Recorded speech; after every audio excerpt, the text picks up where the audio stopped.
And now, freelance heroism.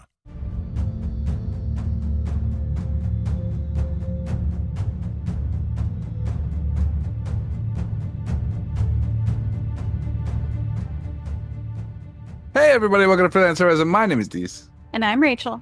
And before we get started, I just want to say thank you to everyone out there who donates at the Patreon, in particular those who donate at the producer tier. Mm-hmm. Rachel, would you like to let us know who they are? I would love to. We want to say thank you to Crispy, Nate, Brigmeister, and Rebecca. Thank you so much, everyone. You help us make a better show for everyone, and we couldn't do it without you. So thank you. Thank you. Rachel. Dees. I'm making burgers later. Ooh. I made burgers yesterday. I'm going to make burgers again today. I'm going to make burgers again tomorrow. Nice. It's 3 days of burgers. It's like a holiday. Burger summer. When you make burgers, which I know they're not legit burgers, but like when you do your like, I don't know, like whatever's in there, like carrot shavings and fucking the oil from a fucking peanut or something. I don't know. Whatever comprises your patty. What do you put on it other than that? Like, how do you construct your burger? Tell me. Tell me some options. Okay. So, I usually melt cheddar cheese on it. Cheddar or American? Cheddar. And then when I actually construct the burger, I like lettuce, tomato, and mayonnaise. Oh, okay. Mayonnaise is actually a good condiment for burgers. A lot of people disagree, like especially young people now, but they don't know anything. So, I mean, I guess you put on whatever you like. Yeah. But I think there's a hate against mayo because so many fucking white people have ruined it. Oh. They put mayo in fucking things that mayo has no business belonging in, and they've fucked it up for everyone. I apologize on behalf of the white ladies in your life for fucking up mayo for you. Yeah.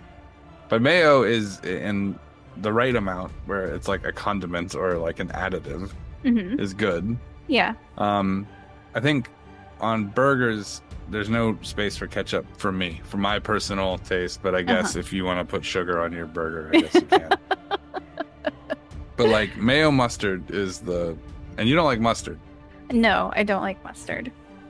It's too hot for you? Too spicy? No, it's not that it's too spicy. I don't like the flavor. Okay. We weren't really... You like ketchup on your burgers? I do like ketchup. We weren't really a mustard house when I was growing up, so... You're a ketchup household. We were a ketchup house, yeah. You're probably like a Kool-Aid powder mix with like a shit ton of sugar. No, my mom never made Kool-Aid. What? No. That was how we used to fuck ourselves up with sugar. It was like mostly sugar, if we're being totally honest. Yeah. Kool-Aid's gross without a preposterous amount. Anyway, getting off topic here. If you make like an elaborate burger, what do you put on there? If I make an elaborate burger, so lettuce, tomato, cheese, I'll do like I'll pickle red onions and add that. Good. Yeah. And like a quick pickle? Yeah, I'll do like a quick pickle for red onions. And sometimes I'll add like if I don't do pickled red onions, I might do pickle slices, but I don't like dill pickles. But I like the sort of sweet and spicy pickles, so I'll do that instead. Oh, we're the super opposite. I love dill pickles. I like them. They have this one that I get. What are they called? Shit, I told you about them. I can't remember them. Grillos. Yeah, the Grillos. I love those things. I think they might be the perfect pickle. Yeah. Yeah, crunch and taste and everything. Fresh dill. So good. Yeah. Yeah. Do you ever do a Western burger? Do you like barbecue sauce? I don't think I've ever asked you that. Do you like barbecue sauce? Yeah, I really like barbecue sauce. Can vegetarians like barbecue sauce the same way that the rest of us do? I mean, you can barbecue vegetables. You can barbecue a veggie burger patty. I mean, I guess. You can barbecue veggie chicken. Okay. when I do a regular burger, yeah. When I do a baseline burger, it's one patty kind of like hyper pressed. So it's like I'd take a full meatball. It's like maybe like a quarter pound, maybe a half pound. And I squish that shit down. And then it kind of retains, like after it bounces back a little bit, that shape is the perfect shape, right? And then I flip it, I sear the shit out of it on both sides, and then put cheese on it while it's still on the pan, turn the pan off to let the cheese melt. Sometimes cover, you don't really need to. Yeah. But then mayo on the bottom bun. I always use a brioche bun. Oh. Mayo on the bottom. I like the pickles. sesame seed buns. Yeah? Yeah, I like the regular sweet brioche. So mayo on the bottom, then the Grillo's pickles, generally 3 or 4, right? Then the patty on top of that. And people are like, well, won't it get wet? No, it doesn't, because the mayo on there stops it from saturating all the way through. It's a system. Plus, you dry out your pickles a teensy bit so it doesn't create water. Then the patty on top, and then like a mound of lettuce, like a handful, like I'm making a snowball of lettuce on top. And then on the top bun, mustard, like heavy mustard, and then put the lid on. Okay. And that is a contained perfect burger for me. That's what I like. Yeah. Sometimes I'll do onions and I'll put them in the pan until they're kind of candied almost, like not quite sweet brown, but like close. And then put the patty on top and then press that down on top of it. Yeah. So that way it's kind of, they don't have the crunch, but they're kind of, it has a sweet taste to it. But not always. I don't always do that. But when I want to go hard with a burger, right? I'll toast, I'll put garlic and butter on both ends and put the bun down so it toasts the inside, but the outside stays kind of soft. Yeah. Then I'll do the same thing with, but with barbecue sauce on the bottom, like a shit ton, and then pickles. And then I will definitely put onions on the pan before I press the burger. But I'll leave them so they have a little bit of crunch to them, so they're like still white, right? Like almost see-through. Yeah. Cook the burger till it's seared. Put the cheese on top of the onion so it holds the onion in, so they'll slide around. And then put that on. Then I take a fried egg and 2 onion rings. And you have to crack the onion rings so that they squish, and then lay them on top of each other. Then put the fried egg, and then put the bun on top with nothing else on it. Oh. And bacon. Sorry, I forgot the bacon. Oh, of course. Sorry. Is that what you're gonna make today? No, it's too elaborate. I'm just gonna make a traditional burger. Yeah, I'm not prepped to do the other stuff. I don't have onion rings, and you know. Yeah. Fried onion petals is good too, but they're hard to control. Those burgers are so good. Let me tell you, this is like the Southwestern like bacon burger with like a shit ton of barbecue sauce and pickles and stuff like that. It's like, it's so fucking good. Yeah, sounds good. Yeah, I know. Pickles, onions, and a barbecue sauce is like the perfect flavor combination. Yeah, it's so good. It's hard to beat it. You can put it on fucking anything, I imagine, but it's best on, I think, a Southwestern burger. Yeah, the barbecue burger. What do you do for sides? Like, if you have like sides with your burger, what do you do? For regular, I just do like sort of a thin cut French fry, and just get them to be just perfect golden brown. Yeah, I think that's the perfect side. Like heavily salted, so you don't need to dip them in anything. Just eat them. You know what I mean? Like it's the same kind of side I would use if I was making a steak, like a steak frite. Oh, okay. Right? Yeah. But you could also do like home fries. I like making home fries, like dicing up red and yellow potatoes, like kind of into quarter cubes. Yeah. And then seasoning them, and then first you have to get all this. I noticed what you guys are doing up there in Maine. By the way, okay, this is a side conversation. In Maine, whenever they cook a breakfast that has home fries on the side, they always look wet. Yeah. They always look wet, and it bothers me. They're supposed to have a crispy outside and a soft inside, but they all look wet on the outside. They're not draining. They're not getting the starch off, so they don't crisp up. Yeah. Right? Yeah. Because they get tacky on the outside. So they need to rinse their fucking potatoes first and let them sit until the starch comes off. I think they just like wet food up here in Maine. It's so gross to imagine a crispy potato being a wet exterior. That's fucking wretched. You know what a lot of diners up here have? and I'd never seen this when I lived in Texas, but a lot of diners up here at the table have a squeeze bottle of like malted vinegar. Huh. And it's like because they'll put them on like their fries and stuff. Like it's it's so popular up here that they just already have it at the diner tables. Yeah, that's like German and French. French and German people do that. Also in I lived in Germany for a long time, and I know that people don't like mayo, but mayo is like the condiment for your French fries. And they give you these little forks that are like actually look like toothpicks. They're like plastic and they're flat. They look maybe about the size of like a paperclip. And on the end they have these 3 little prongs. And that's what you use to eat your French fries. You stick them and you eat them, so you don't get your shit all over your hands, right? Yeah. But you'll go get French fries and they'll just like cover the whole thing with mayo and ketchup, if you like ketchup. But mostly it's mayo. And at first I was like, that's super fucking weird because I was a kid and I didn't know anything. Yeah. And then I tried them and I'm like, this is way better. This is way better. Yeah, they know what's up over there. Huh. Yeah. Anyway, so yeah, but for burgers, I think burgers are like a kind of a classic staple food. So I'm always curious to know what people's like baseline is, because baselines are different. And then to see what people's like custom, this is everything I want out of a burger.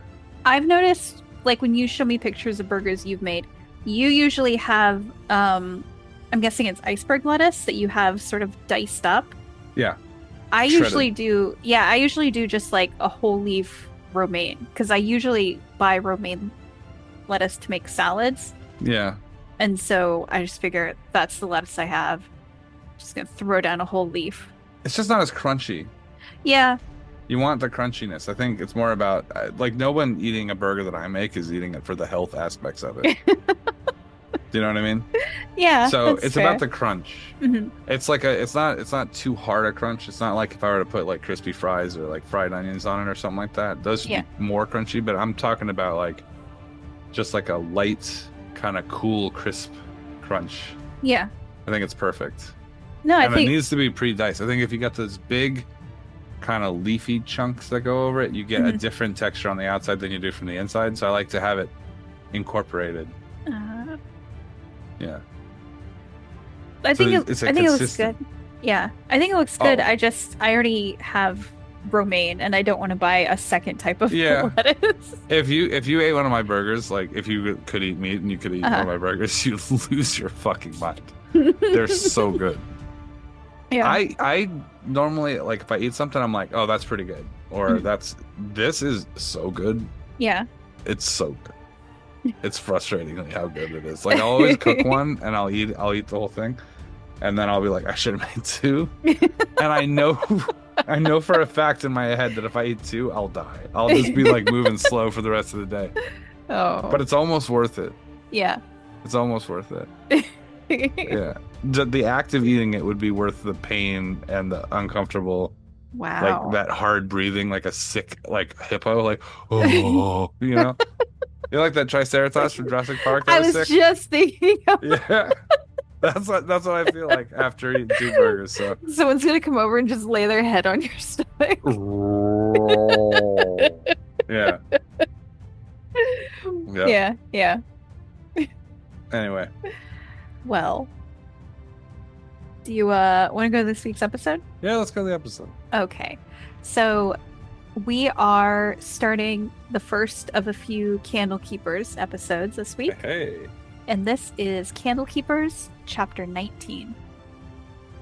No title. We do them by chapters for Candlekeepers. Which characters are in this one? Do you remember? Yonk, D'Angelo, and Kyojish. Kyojish. Mm-hmm. Is this the one where you freak out because Kyojish is just too pimp? It is, isn't it? You'll have to listen and find out. Kyojish is a mathematical nightmare for DMs. Let me tell you. People just they're shuffling papers aggressively, trying to figure out how to put them in place. It's a DM thing where you look at the HP of the mob and you just put a 1 in front of it. You put a 5 in front of it, you're gonna be in trouble. All right, to the episode. Yeah.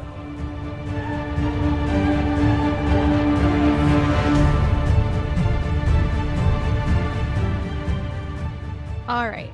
So, last we left off, the three of you were standing in front of uh, the Temple of the Restful Lily, thousands of miles away from Candlekeep. The temple itself slowly spreading fire within, thanks to somebody swinging their flame sword around. You wanted a distraction? We got a distraction. People seem distracted. With Yonk, D'Angelo, and Kiomba, you have a number of people rescued from the temple.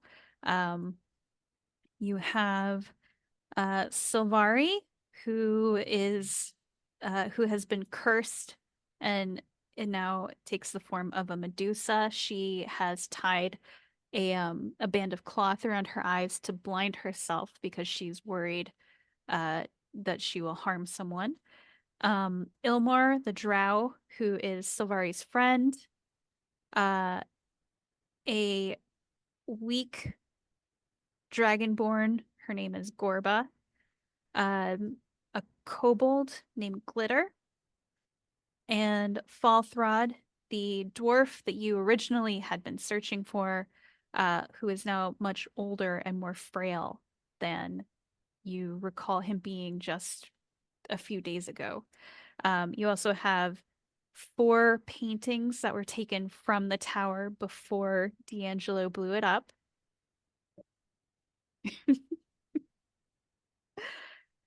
And 2 of the 3 hags have been killed.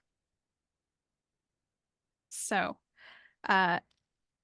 we don't have to get like too in the weeds, but you are all aware that Silverymoon is the closest big city. You were told it's to the north of here. Kiomba is going to hunt down the last hag. Okay. He's going to do it on his own. You guys can continue on. All right. Get these people to safety. But Kiomba must finish his mission. Silvari, the Medusa, will thank you, Kiomba, before you go. She'll say, I was kept prisoner in this place that had been my life stream to run. Thank you for stopping these hags from hurting any more people. I'm barely paying attention to her, and I'm shoving the severed heads into a leather bag, but the neck keeps getting caught, so I'm like, I'm like shoving the head in the bag. All right. So, D'Angelo and Yonk, the 2 of you then are going to be in charge of this gaggle of NPCs.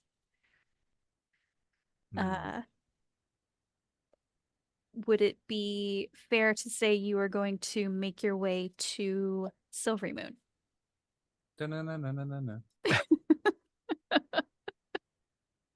I would say, given no other information or without any advice from any of the other people as to what might be a better option, yeah, probably so. Okay. Is there anything else that the 2 of you, 3 of you, want to do at the temple before it burns to the ground? No, not particularly. I'm on the hunt, so I'm gonna look for tracks before I leave. All right. I'm just going to sit and watch the building burn. Okay. There's not much I can do. It's kind of sad. I feel bad because Silvari said this was like her live stream, and this is, I know what it's like to finally find the place where you feel like you belong and that you're happy and that you want to be. And I don't know what I'd do if the library ever burned down. That would be awful. But I feel bad. I'm just gonna sit next to her. I'm not. I'm I'm not going to look at her, even though I know she's blindfolded, because I've read enough stories about Medusas to know what happens when you do. You can see, And like, in the periphery of your vision, like, you can see the snakes on her hair kind of moving. I sit near her, maybe Mhm. not next to her. I might scoot over just a little, but Okay. I just sit there and wait for, I guess the right moment to walk away from the smoldering ashes of what's left of her life's work, Okay. and then we're going on an adventure. All right. Like D'Angelo? he was like, it would be terrible if anything happened to the library, and then cuts over to fucking Edgar Graves falling asleep on a couch with a cigarette at the library. Oh, no.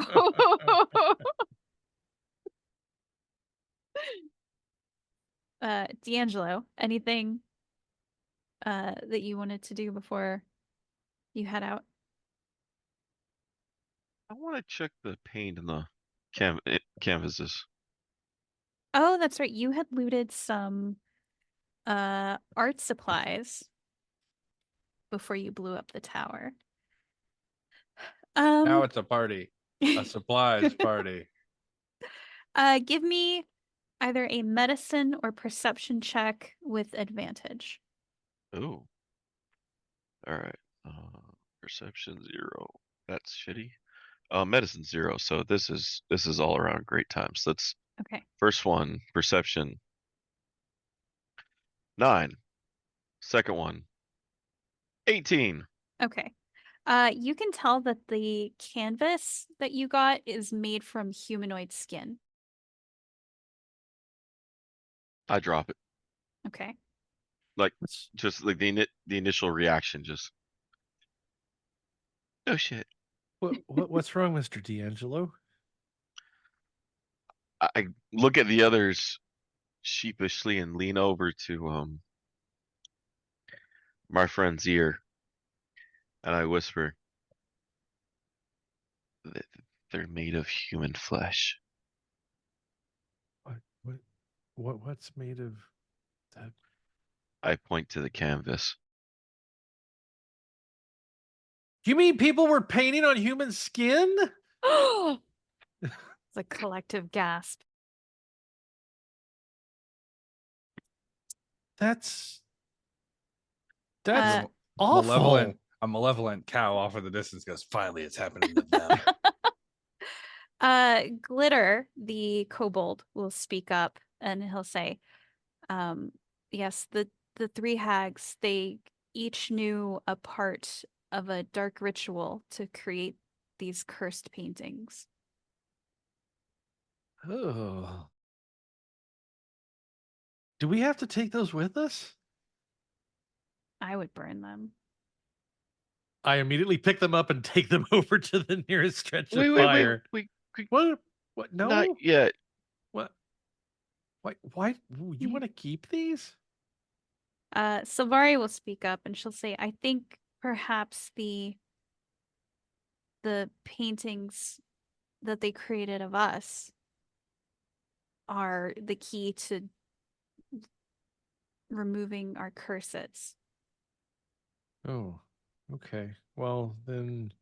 So you're wanting us to destroy the paintings of you?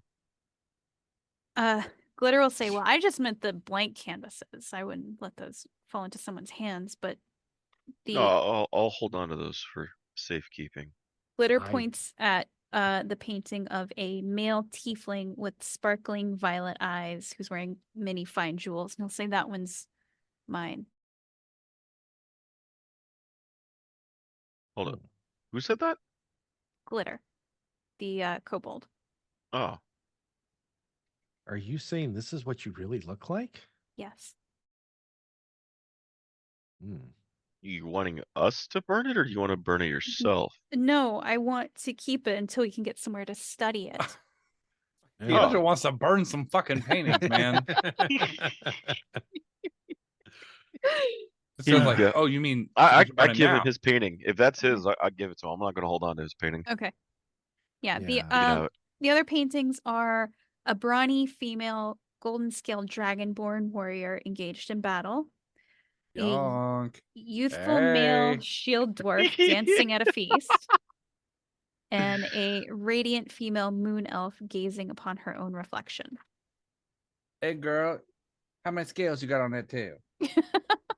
Hey, what was the drow's name again? Ilmar. Ilmar.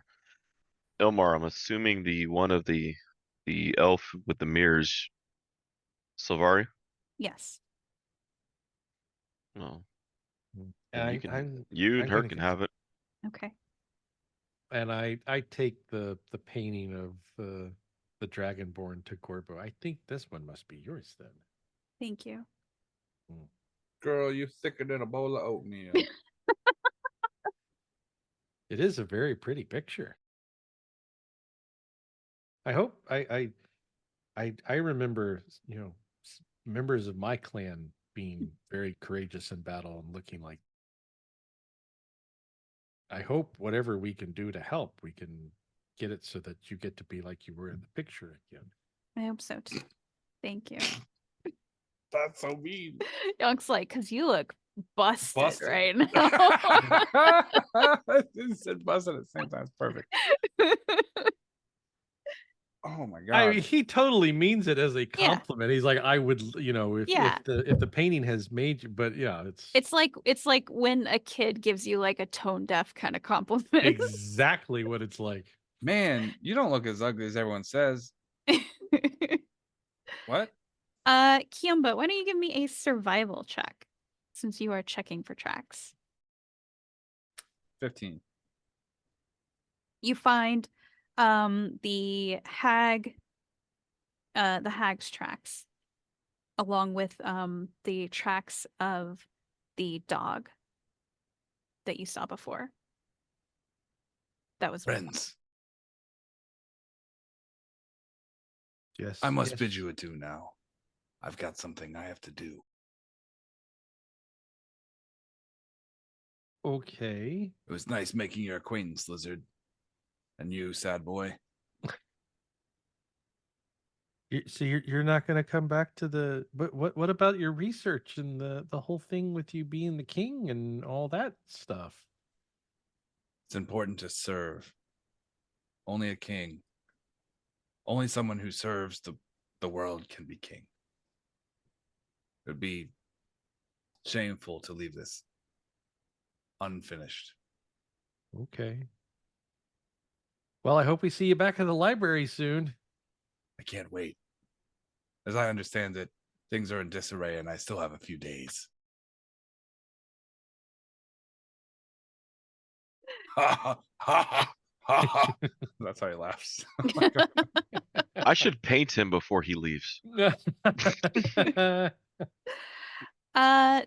D'Angelo, do you have proficiency in either Arcana or Religion? Arcana. Okay. Then you can tell that the paints that were also with these supplies are fiendish in nature.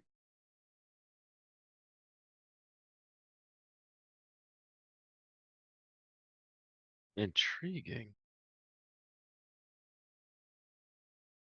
This is going to be. I'm going to slip those into my bag for now. All right. Can we look around? Is there any wildlife in the area?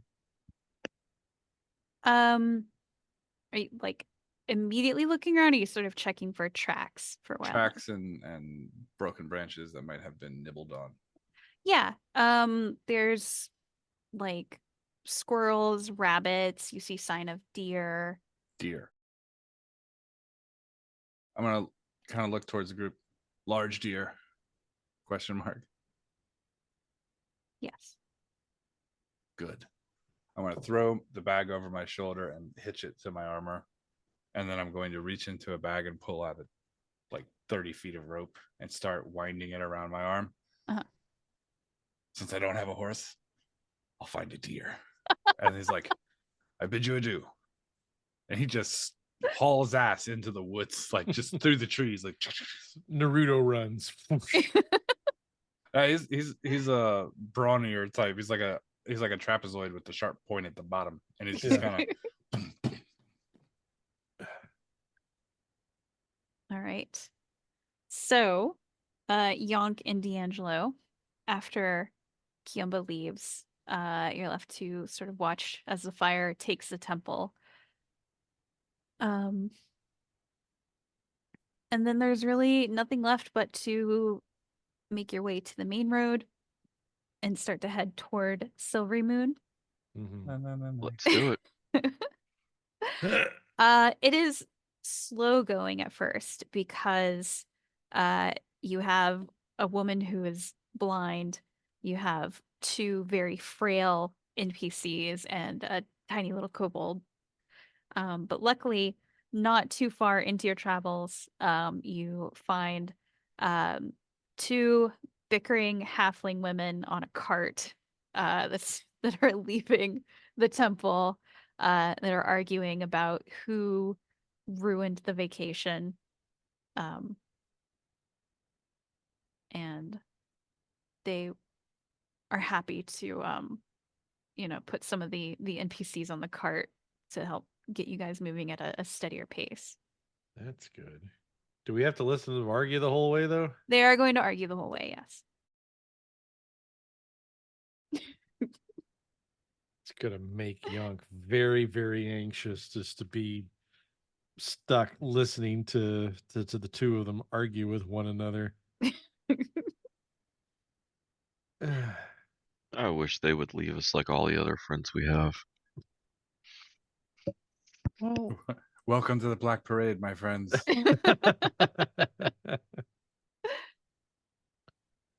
Well, to be fair, Mr. D'Angelo, every time one friend leaves, we tend to get a new friend. So now that, Mr.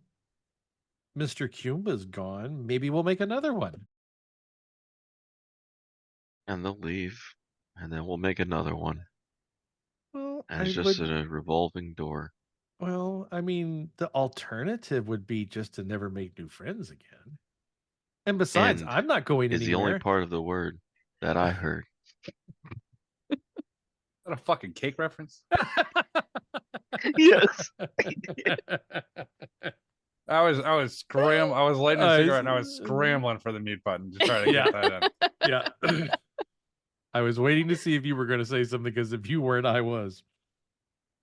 How could I not? All right. So the two of you plus all of your NPCs make it to Silverymoon fairly easily. Yonk and D'Angelo, you both know that Silverymoon actually often borrows books from Candlekeep. So you are aware of there's a few different libraries and sort of research places around Silverymoon that are familiar with Candlekeep, so that may possibly be a lead.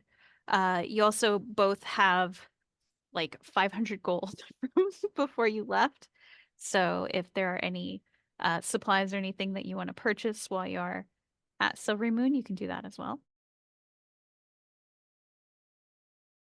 I need to replace my blasting powder. Okay.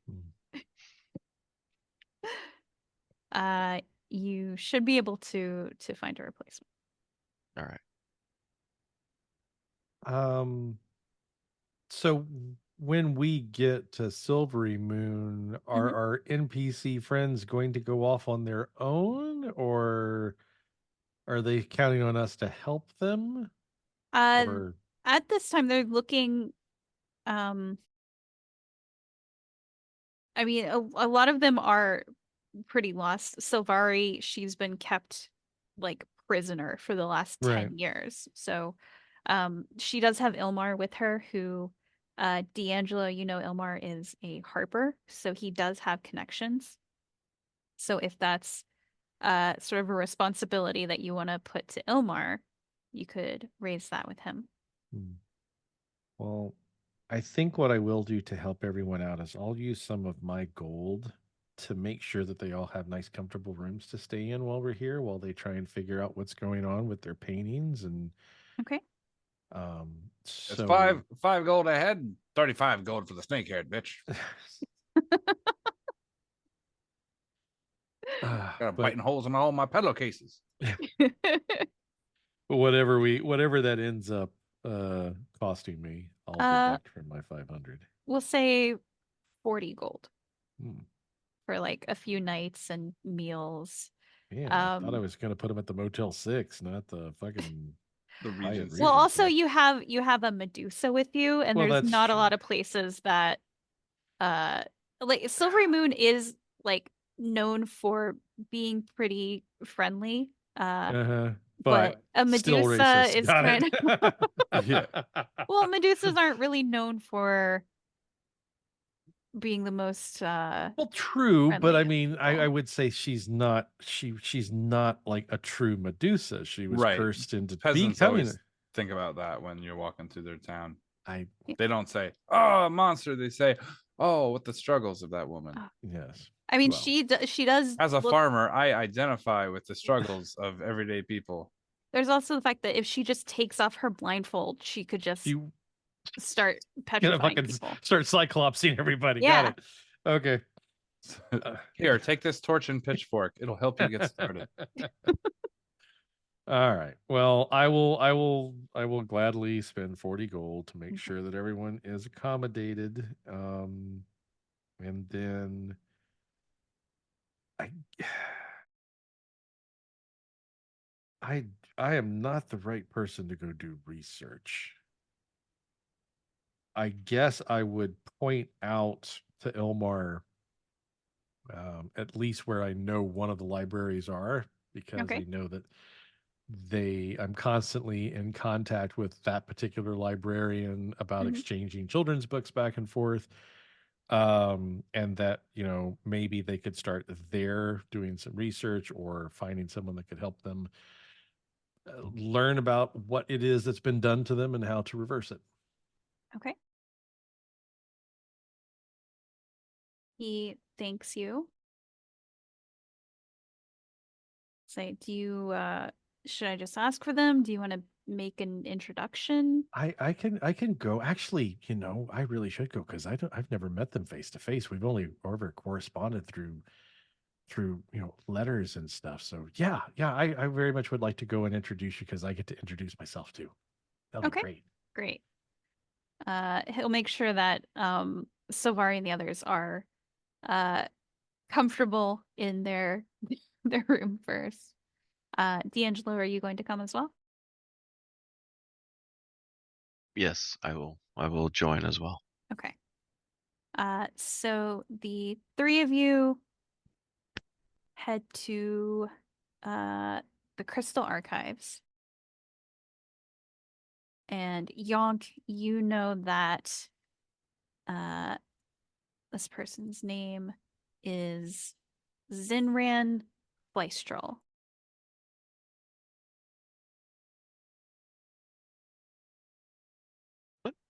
And what do I know about Zinrand? If you know anything? that he does regularly request certain children's books. Sometimes they are late to be returned. Yonk and D'Angelo, you would both know that while Candlekeep is sort of the place in all of Faerun that has like a great repository of knowledge, Silverymoon is where you go to really study something. So while Candlekeep has so many resources, Candlekeep tends to be more focused on just collecting, whereas Silverymoon is more about studying and learning. Okay. Got it.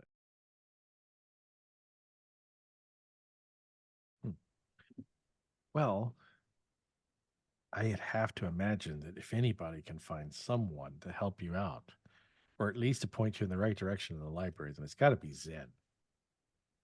All right. Well, I am happy to meet them. I'll get in touch with some of my Harper contacts in the next few days, but it'll be good to have a scholar's eyes on these paintings. Well, I'm ready to go whenever you are, Mr. D'Angelo. Let's go to the Crystal Archives. All right. So you make your way through Silverymoon to the Crystal Archives. This is a very big city.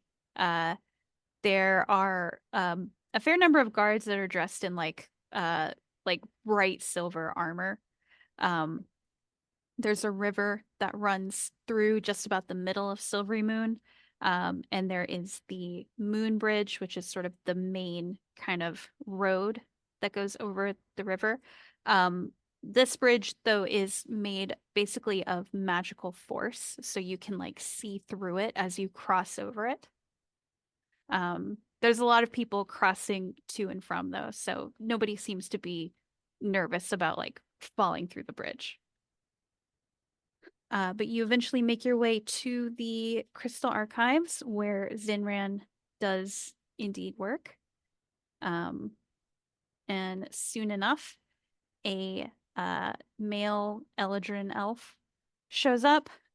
He has very long, kind of orangey hair that he's got kind of like with different little fancy like twists and braids set through it. And he'll come out and he's kind of looking around. I go, Yonk? Are you Zen? Oh my goodness. Hi.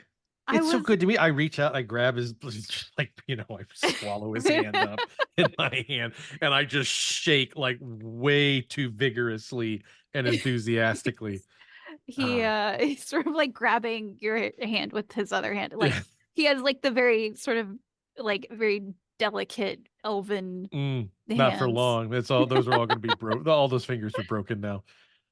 I wasn't aware that they were sending anyone from Candlekeep. What are you doing here? It's kind of a long story, actually. But I'll try and make it short. So I was working at the library, right? And was keeping everything and, trying to get all my books sorted out. And then Mr. D'Angelo came over, and then we got called in to our boss's office, and we met this this man, this king. His name's Kumba, and I'm already making the story too long, aren't I? Okay, I can do this.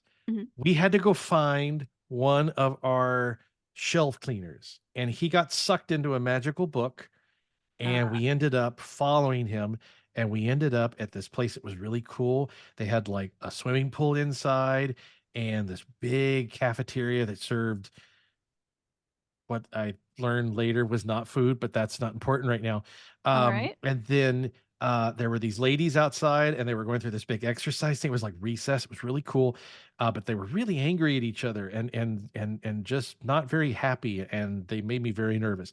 But anyway, we found out that this place was actually run by these hags, and they trapped all these people, and they did these bad things to them. And they're here in the city now, and this is one of them. This is Ilmar, and I wanted to bring him to the library here because somebody here has to be able to help them. They've got these weird paintings, and they're made out of skin, and it's really gross and it's scary.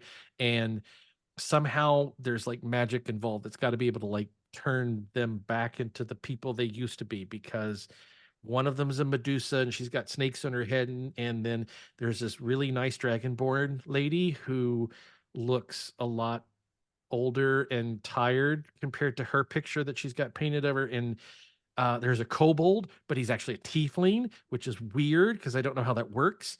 And then there's the dwarf guy, Falthrax, that we found. He's the one that works. He's the shelf cleaner, but he's like really super old now, and he didn't used to be. So, that's everything. Did I miss anything, Mr. D'Angelo? No, you pretty much covered it all. Good. Where's so your yeah. request forms? Request more? Are you wanting to request something here or something delivered here. something delivered here? Yeah, you'll have to go to the desk there. You will have to be a member of this library. So, but yeah, they can right over there. They can get you the form to fill out. What do we get a new library card? Awesome. Library cards. I like library cards too. They're cool. Young, Yeah, do you have this? Hmm. You got this, Young? Young, do you have this handled? you're muted. Yeah, I think I think I got this. Yeah. Just I'll meet back with you here in a little bit, I guess, once we get all this done. So, my first question, Young, are the hags dead? Because they can be vengeful creatures. Well, so two of them are, Oh. and their house is completely burnt down, although it's not really their house. It belongs to this nice lady, Silvari. She's the Medusa I talked about. That she wasn't a Medusa before, Mhm. but now she is, and she's cursed, and she's very unhappy, and I would be too if my house burnt down. But the other hag that got away, the king I was telling you about, Kumba, Mhm. he decided to go after the hag and track it down and kill it. And he's really, really intense. And I'm pretty sure if anybody can do it, it's him. Okay. So we're probably okay. All right. All right. Yeah. Hopefully. Well, uh, congratulations on killing two hags. That's not easy. Well, it was a team effort, so but yeah, it was scary Mhm. and kind of weird. I got to like put on a fake fight with Kumba, and we got to like break tables and stuff, which is something I never get to do, but it's really cool. It's fun. But I don't tell anybody I said that. Mhm. Um, but yeah, we did it, and we saved the people, and you know, now we gotta get them fixed. Mm. All right. Well, I'm happy to work with Ilmar here and Okay. Well, see what we can do. Um, so you and your friend were teleported here? yeah, we found this book, and the book had like a mirror on the front of it. And when you looked at the book, there was this really nice lady that Mm. like talked to you and told you really nice things about yourself. And then we kind of like used the book, and it opened this magic door, and then we were at this like what did they call it? A spa. It was like a place where you go to relax, but you definitely don't relax at this one. Definitely not anymore now that it's burned down, but that's besides the point. But yeah, the book like opened this magic door, and that's how we got here. And I know Silverymoon is way far away from where we started. Yeah. So that's going to be another thing we have to deal with. But for right now, first things first, I want to help Ilmar and everyone so that they're better. Well, I mean, you're right. So, Candlekeep is quite far from here. Uh, we actually sent a letter to Candlekeep not too long ago. I thought maybe you were here in response to that. That's why I was surprised. Oh, not that I'm aware. Was it a letter for me? Well, it was to even more about Oh, something we had discovered in one of the tomes that we had requested from Candlekeep that we were getting ready to return. So mm, perhaps I could give it to you to return since you're going back to Candlekeep anyway. well, I hope anyway. I can take a book back, but no, Miss Avamore never told me anything about a book, but she doesn't really tell me a whole lot anyway, because more often than not, I don't understand it. But Uh, yeah, I'll take the book back. Was it one of my books from my section? uh no, it was I think it was filed as a historical text, but there's something strange with it. Is it missing the cover? That No, happens sometimes. no, it's not missing anything. It's just Oh. The tense of it is misleading. Hmm. Okay. Why don't I show you? And then Yeah, I wait. But yes, he is eager to help his friend Zin. okay. So Zinran will take you and Ilmar to his office to go retrieve the book and sort of get things started with Ilmar. Yeah. D'Angelo, you approach the desk where there is a librarian sitting. My name is D'Angelo Montero. I'm from the Candlekeep. Oh, you're from Candlekeep. Yes. We ended up with some books about drow history that are just wasting their time on our shelves. And you know, Candlekeep, they're about collecting where, of course, you are about the pursuit of knowledge. They would do much better with you guys than they would with us. So you're wanting to donate them here? Yes. Okay. So, how our donation policy works is that you would make an appointment to bring the tomes. The librarian would look over them to see if they add value to our collection. If they do, then we'll have some forms to fill out to finalize the transfer. If they're not something that adds value to our collection, then we would give them back to you. With the distance, can I just ship them over and You don't have them here? You came all the way from Candlekeep. through a teleportation thing? It Ah. wasn't really planned. Mhm, mhm. Um, all right. Well, they'll take out like a piece of paper and start kind of filling out some information. I can give you this for the transport, so that way they go to the donation department. Um, how many tomes is it, roughly? How large is the collection? You too can now have all 72 Time Life books on drow sexual education for the low, low price of $19.99. But wait, there's more. D'Angelo, last you checked,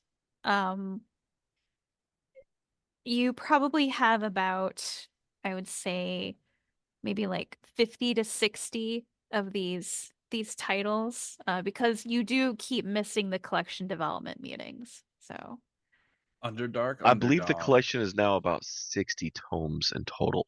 okay, so that's probably going to be a couple of crates. So let me make a second slip. Uh, and they'll fill out a couple forms and then hand you like the copies.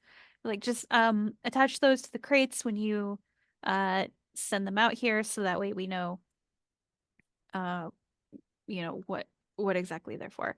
Anything that doesn't add value, we can send back to you. Sounds pleasant. Does this book spark joy? Rachel, do For you have any of the titles of those books by any chance? I'm just curious to see. I know David made some Backdoor up. Bard number 6. That's not a mushroom. D'Angelo has a slight skip in his step as he goes to try to find Yonk Bell. Oh, that's unusual.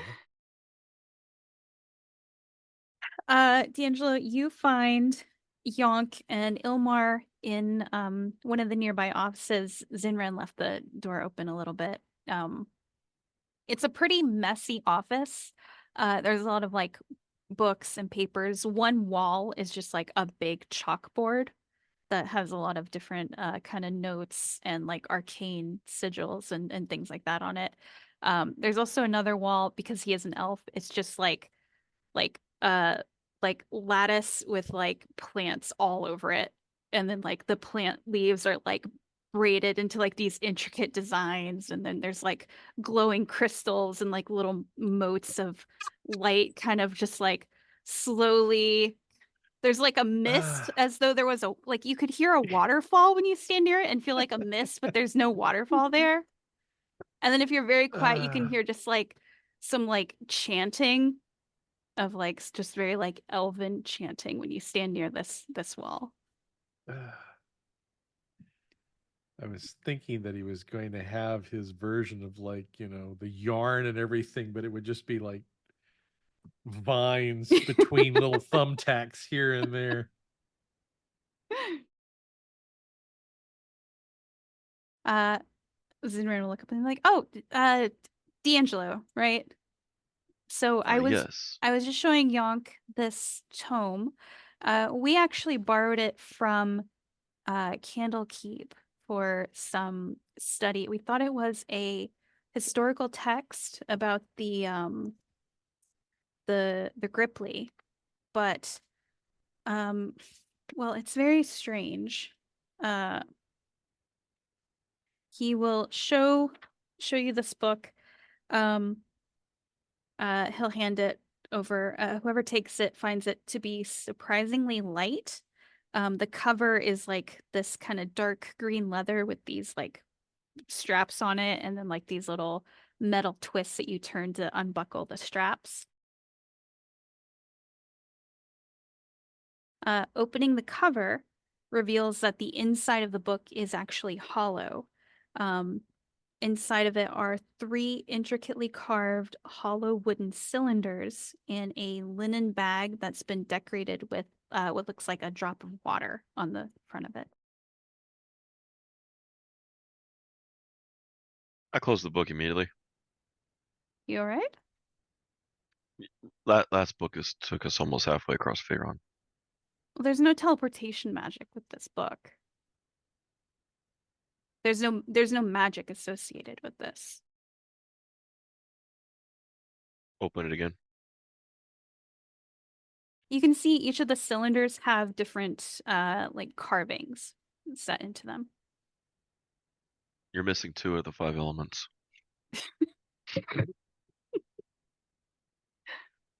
What are the? Can I tell what the symbols are? It's very hard to read. As in, like it's been What like languages? from age? No, it's what languages do you speak? I speak comprehend languages as Okay. a level 1 spell. All right. I speak Celestial, Common, Deep Speech, and Draconic Okay. normally, but if I can't pick it up on one of those, I'll cast comprehend languages. All right. It's not any of those languages. It does look kind of familiar, but also wrong. Okay.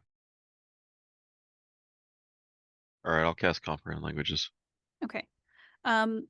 You are aware that these markings are Dwarvish, but you are unable to read them. Each of the cylinders have different markings on them.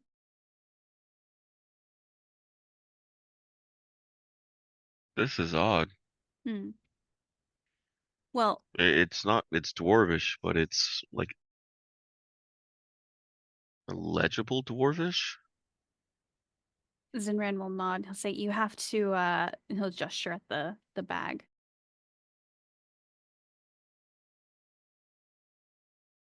I have to do what with the bag?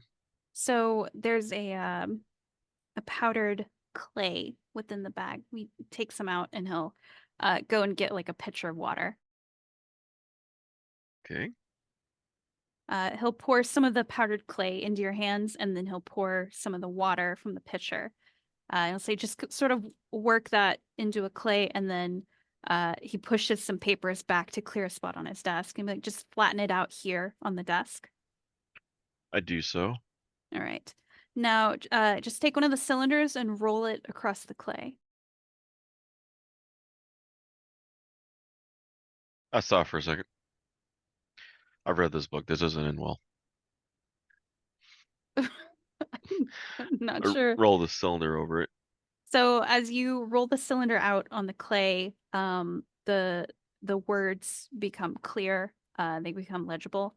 You can see that this is it is a story talking about how the Gripply, which are frog folk, became skilled at harvesting giant crabs. There's like little illustrations as well, and you see the crabs are loaded onto seagoing vessels and taken away while the frog folks celebrate their newly earned wealth. But you can tell that um, the story that's here is strange because it's written as though this is past tense, as though this is like a historical account, while also at the same time, it's as though this is happening now.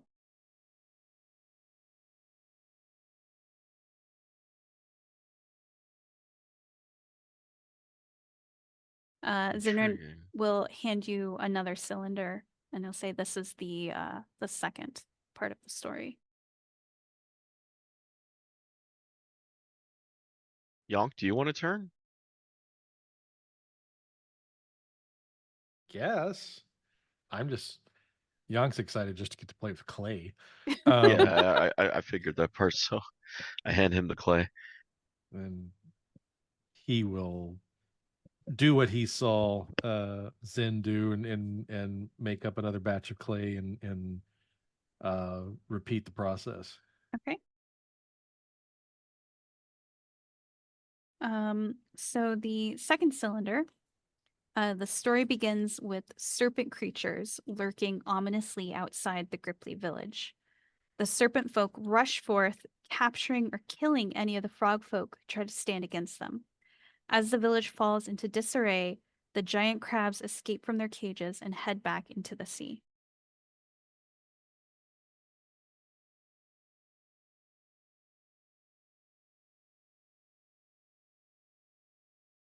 This kind of seems like the middle of the story, or like part of the middle. And again, the tense of it is both past tense and present tense. Yonk, if you don't read Dwarvish, you wouldn't be able to tell, but you can't. There are like some pictures of like these frog folk being attacked by serpent folk. I'll read it out loud for him if he doesn't have Dwarvish. I do not, but I'll get the gist of the story between the pictures and what D'Angelo tells me.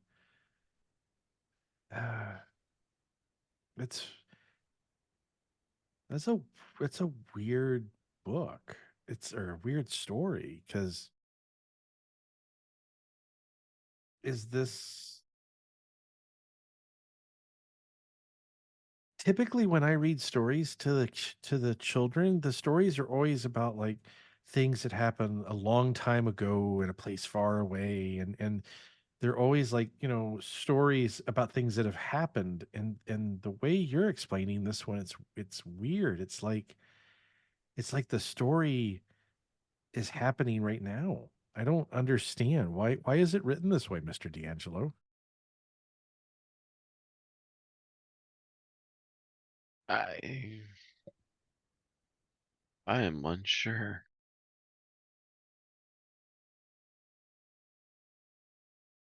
Do we dare leave it unfinished, or should we finish the last cylinder? Well, I don't like leaving stories unfinished, so let's do the last one. Zinran hands you the third cylinder. This final cylinder depicts and briefly tells about the aftermath of the serpent folk's assault. The village is vacant, most of its buildings flattened. Still standing is the Gripply's temple to their deity, which has been overtaken by the snake creatures. Not a very happy ending, is it?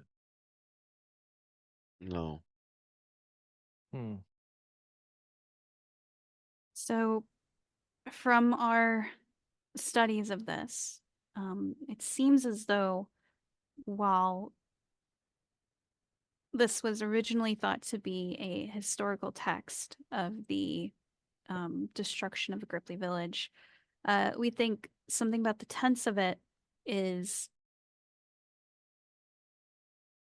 as though it is happening now. We wonder if perhaps there is some sort of chronomancy at work. Perhaps now someone looking closely at this tome was, more than a coincidence.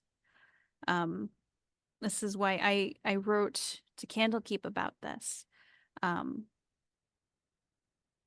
Because of my concern, we have an idea of perhaps which Gripply village this is connected to. There is one located not far from Candlekeep, where I believe the Gripply there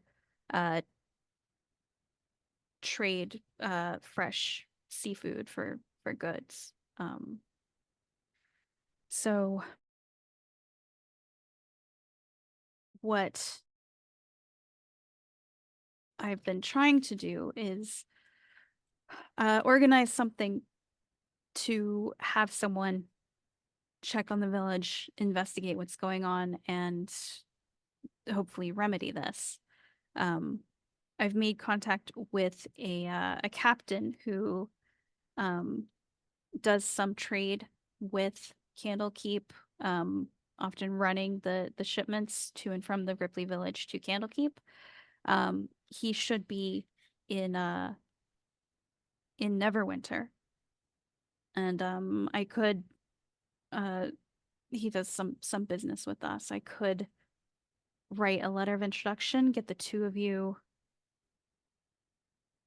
send you back to Candlekeep with him. I believe he wants to stop at the Gripply village on the way there, and perhaps the two of you could look into this. I mean, you've just faced a hag, or a coven of hags, really, so this should be no problem. And it's good timing that you're here rather than having to wait for a response for my letter to get to Candlekeep and then for someone at Candlekeep to act. We can get you to Neverwinter fairly quickly, and then Maitor Jans, he captains the dog ear. He could take you. Well, I mean, we do have to go that way, and I'd hate to think that the frog people are in trouble.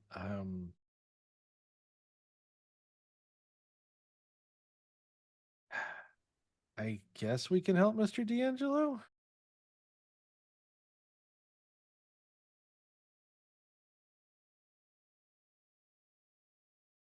Even if the letter reached Candlekeep, Avonmore would have sent us anyway.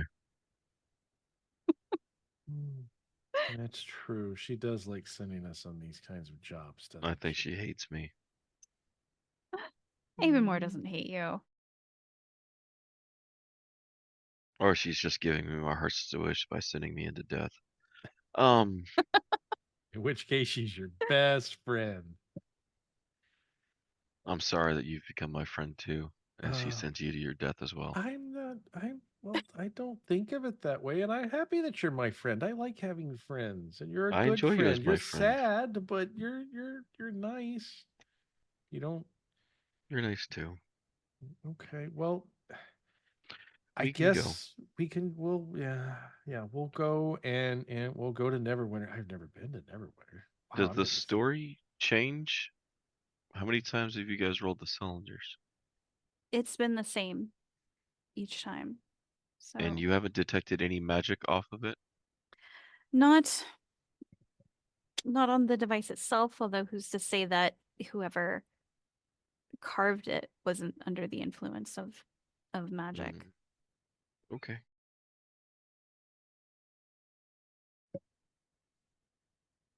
And who knows how long it was sitting on the shelves at Candlekeep. Do we still have the Sunni book? Yeah, you said that you took it with you through the portal, so.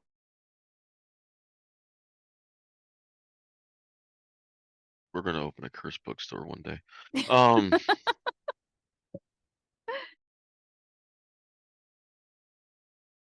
Can we leave the others here in Silvermoon? Yes, I can help them. Your friend is a harper, so he should have connections. I'll I'll write you and let you know how it goes with them.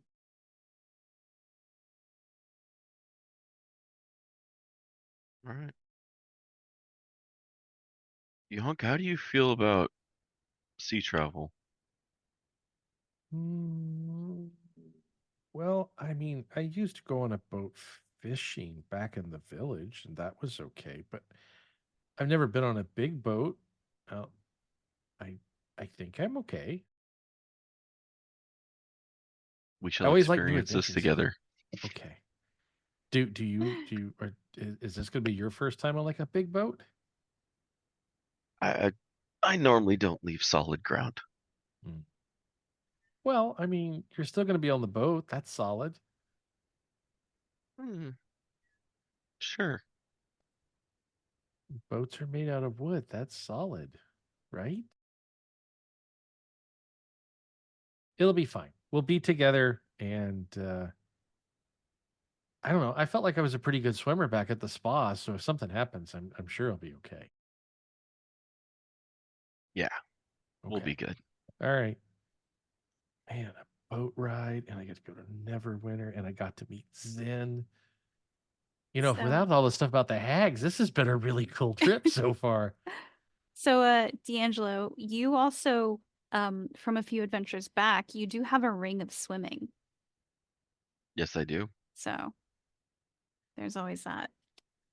Swamming rings. All right. Well, Zenran has plenty of connections in Silverymoon. They're quite often doing trades with Neverwinter, which is located just west of Silverymoon. So uh, it's quite easy for him to get a letter ready for you to give to Captain Yons, and also to arrange for the two of you to travel with another larger group that is going to Neverwinter. And so you say your goodbyes to the NPCs. You do any big city shopping that you want to get in at the last minute. And Do like a montage. yeah, this is a little Like montage. Yonk in different hats. He Yes. comes out of a dressing room. Yonk is like going through this it's like this little turnstile of things, and there's like these little ceramic sculpture of like the profile of Silverymoon, right? And then like in the bottom of each, it's got like your name.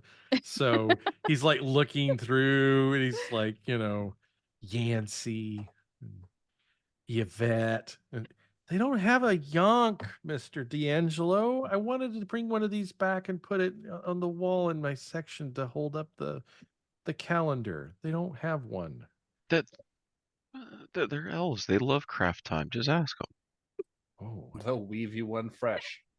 I'm They'll gonna even find. sing a I song. want to find a shopkeep to make me a Yonk Silverymoon magnet that I can take back. Magnet. Yes. All right. Oh, You get a lovely magnet that has Yay! like a tiny little force bridge uh connecting the two halves of Silverymoon, and then under it in like fancy elvish script, it says Yonk. Ooh, nice. Get a I, caricature of yourself with a big old dragon head and a little tiny dragon body. eating an ice cream cone. Flying a kite. Uh, I am so excited. I'm going to wrap that up in some paper so that it's safe, and I'm going to put it in my traveling bag, and I am ready to go. All right. D'Angelo, any touristy stuff you want to do before you leave Silverymoon? I want to sell off the armor and the swords. Okay. The swords are 50 gold each. The armor, I do not remember. You got it listed as 50 on the sheet. Okay, then also 50. All right. Also want to village a diabolist or diabol. Diabolist. Yeah, diabolist. Thank you. Okay. All right. You can certainly find one of those. So are you looking for like a shop or okay. A shop. All right. You find a shop. It is called the Black Cat. Just made that shit up. Right. I did. Not just because she threw a cat. Yeah. I didn't throw him. I put him down on the ground. Aggressively with force. No. Yeah. At faster than the speed of gravity. It's not true. That's the cat. I walk in.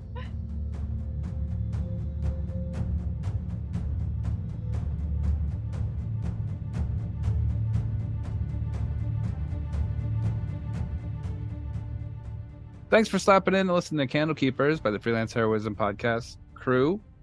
And we hope that next week you'll come back and listen to some more. Yeah. Meanwhile, you can check us out on our Patreon. We're at patreon.com/freelance_heroism. donate if you'd like to help us make more episodes like this. Yeah. Or episodes like something else. And Rachel, tagline? Return your library books on time. Do it, or else you'll be in trouble. Or else. Or else.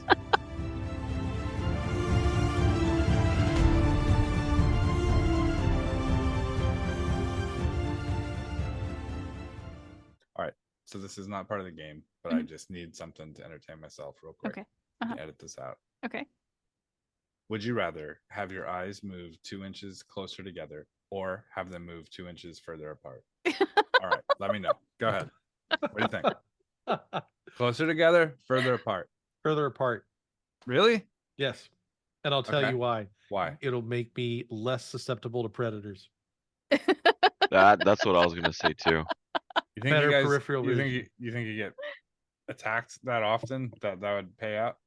Hey, if we're living in a universe where all of a sudden my eyes can get separated by 2 inches automatically, then who else knows? Yeah, unless a predator comes right between your nose bridge, you're fucked. Right, but I mean that's why. Where is he? Is he my blind spot right in front of me? But that's why animals evolved to have eyes more like the towards flounder. the side of their head. Right. Yes. I want to be a flounder. That's what I'm saying. Yes. No, I want my eyes vertically set, one on top of the other.